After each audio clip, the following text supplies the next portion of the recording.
No one knows better than I myself. What is that? It's the song Renee Zellweger sang in Judy. Oh. Remember? That was done in one single take and was brilliantly performed. You remember that? Was that the last one? It's the first one. Hi everybody, welcome back to another episode of Two Gay Mats. It's Matt Steele. It's Matt Palmer. And as we promised you on the podcast, we were going to do a Judy review, an in-depth discussion about Judy. This video is going to be 20 minutes long. No, it's not. Okay, it's not. We were holding out because I, of course, saw it at 10 o'clock in the morning, Friday, September 27th, when the movie came out. It's very early in the morning for a movie. Very early in the morning. I saw it with my friend Rahita, and she was just like, I want to see it in the morning. And I was like, I want to see it in the morning too. Jesus. And I was just waiting for Matt Palmer to see the movie so he could learn who Judy Garland is, because he was always just like, Judy Garland, is that like Peter Pan? I mean, you think I don't know anything about pop music? He doesn't know anything about anything else. I know a lot about other things, just not like people that died in 1969. Okay, but when those people are literally the most famous people who've ever walked the face of the planet, like Judy Garland is equivalent of Michael Jackson, Elvis. I knew about The Wizard of Oz, and I knew that Dorothy was a big thing. Yes. I had not known anything else about her until meeting you. Well, so Matt Palmer. Yes. How did you feel about the movie Judy? Because we all know from listening to the podcast, which I'm sure you do, I loved it. I adored it. It made me feel bad for her. Judy had a rough childhood, a rough life. I think Renee Zellweger, I don't know much about Judy Garland in real life, but she seemed to be portraying Judy very well. The character that she created was very interesting and good, and had a great sense of humor, very acerbic wit, very smart. I felt that the plot was thin. I felt like not too much happened in like current day Judy time. Like I feel like she had a London show. She met up with some gays. She got married. She didn't have a London show anymore. None of these are plots. This is a character study and not a plot-driven drama. How did you not feel that there was such a story arc to her?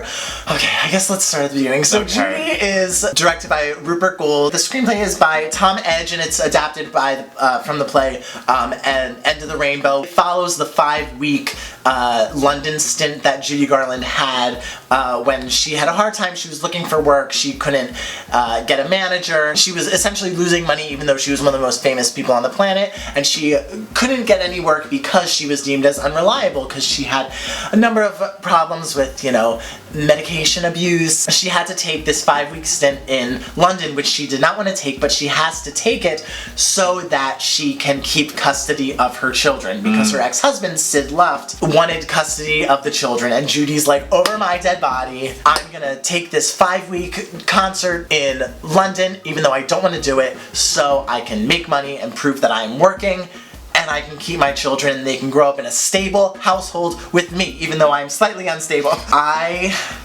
loved this movie. There's a famous made-for-TV movie that's literally like 3 hours long called Me and My Shadows, starring Judy Davis, who gives an iconic performance as Judy Garland. That's very much just like beginning of career, this happened, this happened, this happened, this happened, this happened for 3 hours. And it's a great movie and the performances are obviously amazing, but it doesn't have the same sort of personal narrative that Judy had to me, because it's told, Me and My Shadows is told through the eyes of her daughter, whereas Judy follows Judy. It's not about her life per se, it's more so about this woman and her struggle to stay stable and to become more stable when everything is just has been stretching her so thin for 30 years. And I love a biopic where it's just like a small snippet of someone's life. It has flashbacks from the beginning of her career, and it goes to the end of her career. So there's a lot of stuff in the middle. If you don't know about Judy Garland, you're left wondering like,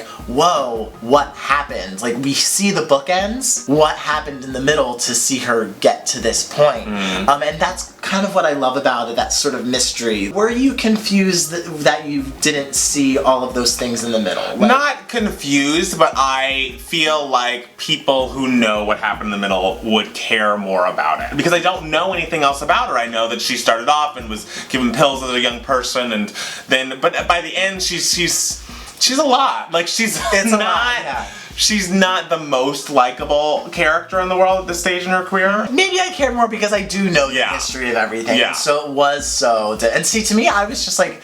The reason why I liked it was because I was like, oh, she seems so she's so likable.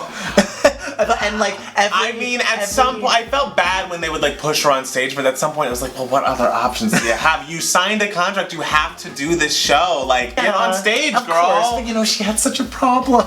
She was being fed uppers and downers back and forth since she was 16. This guy just appeared out of nowhere that you're fully marrying. Like, have your kids met him? Like, what's happening there? Oh, see, that's so interesting because in Me and My Shadow, because it's told through the eyes of Lorna Luft, you get that more so. You're kind of just like, who is this Mickey D? Right. And like, why are you marrying him? Like, Judy, what are you doing? What are you doing? But like in this movie, I was kind of just like, I see what you're doing. Yeah, you care about each other. Like I like everything she did near the end of her life started to make sense more to me personally. And I feel like you were shown like the monotony of like the schedule and everything, and how she really didn't, like, all I saw in this movie was just a woman who just wanted to go home and hang out with her kids. I do get that, and she loved her kids very much and was a good mother in that aspect, and that she put them before everything, and I feel like that was right. A big thing that I feel like was an overarching theme through the movie was she had such a responsibility to her children and to herself, which she was not taking care of, but the fact that she also had such a responsibility to her fans and the people who loved her. And there were so many incredible moments that dealt with the sort of responsibility that you feel when you are a legend like that. Those scenes with the two gays. Oh, I did love that. That was my favorite part of the movie. Okay, I have never in my life felt more represented on a screen than when Judy, after the show, hung out with those two queens, went to their apartment, and when she sees the pictures of the two of them together, but with the Judy Garland memorabilia around that, you realize like the impact this woman had in both of their lives individually, but like also how she was a part of their lives together. Like there was so much history of the couple being told in this, just seeing the pictures of them with the Judy Garland stuff. It's like this could be the reason why they met, why they fell in love. Like this is what kept them together through all this strife, because they were living through a time where it was illegal to be gay in England, and Judy was just such a ray of hope for them. And it's us in the future. not as a couple, but like as just like, we'll invite Mariah over. We'll stay outside, just like with the Mariah, with the Carol memorabilia. Well, I'm just saying Carol can't come to your house. Okay.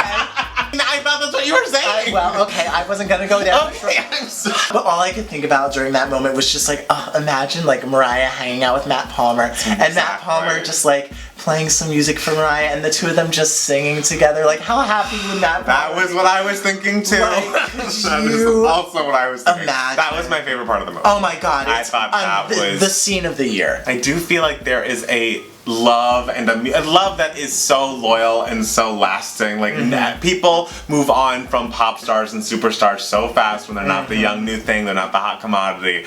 But the gays, if you get the gays, I mean, you saw it. Like the audience was just, Judy could like trip on stage and people would throw things at her, but the gays were just like, nope, we are still coming. Of course. Every single solitary like, do you know night. who this person is? Yes. Do you know what they have done for all of us and for myself? And most importantly, that's the thing. Is the director, were the writers, are they gays? They have to be. Because it was told from that perspective so well. Matt Palmer. Yes. How did we feel about Renee though?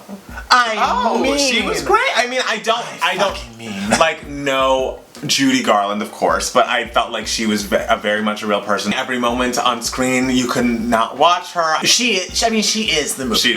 She is so outstanding, and honestly, I knew she was going to be good because I love Renee Zellweger. Okay. I knew she was going to be good. I had no idea she was going to be that good. Right. Like, I was not expecting that in the slightest. That performance of By Myself, oh my god, just not, and the thing is, it wasn't just her physicality, it wasn't just her tics, it wasn't just her mannerisms, it was the emotional honesty that was in every single second of that performance. I've said it on the podcast, they never should have cut away from her at any point in the movie. You could just watch every second of her and she was going through something. It was just a stunning performance, and a lot of people criticize the fact that they had her do her own singing. I think it was the best decision in the entire world, because I feel like there would have, even though, okay, she didn't sound exactly like Judy Garland, of course, literally no one on the planet can, though there were moments, especially like during the bridge of Over the Rainbow, where I was just like, that sounds like Judy. But because to me it wasn't about the singing. To me, emotional honesty is way more important than technical perfection. Everything was coming from her. It was about telling the story of a woman who is at this point in her life, and this was Renee's interpretation of that story, which I felt rang true throughout the entire film. I felt Renee, I felt Judy, I felt myself. Okay. I felt everything. I thought this performance was incredible. I would be so surprised if she does not win the Academy Award, and I will be cheering the entire time she's making her speech. Alright. I loved the movie. I thought it was excellent. It could Fuck you, Matt Palmer. Loved it. Loved it. It was no TLC Crazy Sexy Cool. Oh yeah, what a Because that was a film. Oh mama, woo! But see, I know the history of TLC, and so I was. Of course, and I watched that movie, and I was like, oh yeah, it's crazy. It's crazy. They didn't have any. Oh, they got into a bad contract. When she's talking to her kids on the phone, and her kid's just like, yeah, I want to. Of course she does. That. Like, hello. It's so sad, because the entire crux of the movie, the entire plot of the movie is, I'm gonna do this show so I can stay with my kids can stay with me. And then at the end, she went through all of this. She did all these shows that she didn't want to do, and at the end, her kids were just like, we want to stay with Dad. Of course they do. He lives in a house. He doesn't like travel around the world. She works so hard. I mean, I think it's what's best for them. It is. It's obviously what's best for them. So I don't know that it's devastating. I don't. It just is like in the phone booth. It was great. It was fine. I loved it. I'm glad you loved it. I'm glad it filled you with joy. I'm sure it fills a lot of people with joy, and I love that. I support joy all around. So guys, thank you guys so much for watching. Tell us below what you thought of Judy, and also make sure to listen to our podcast by searching 2 Gay Mats on Spotify or iTunes. I also post them on the YouTube channel every week, so you can find them there. For as little as $1 video, you can go to patreon.com/2gaymats and get an extra bonus video from us every single week.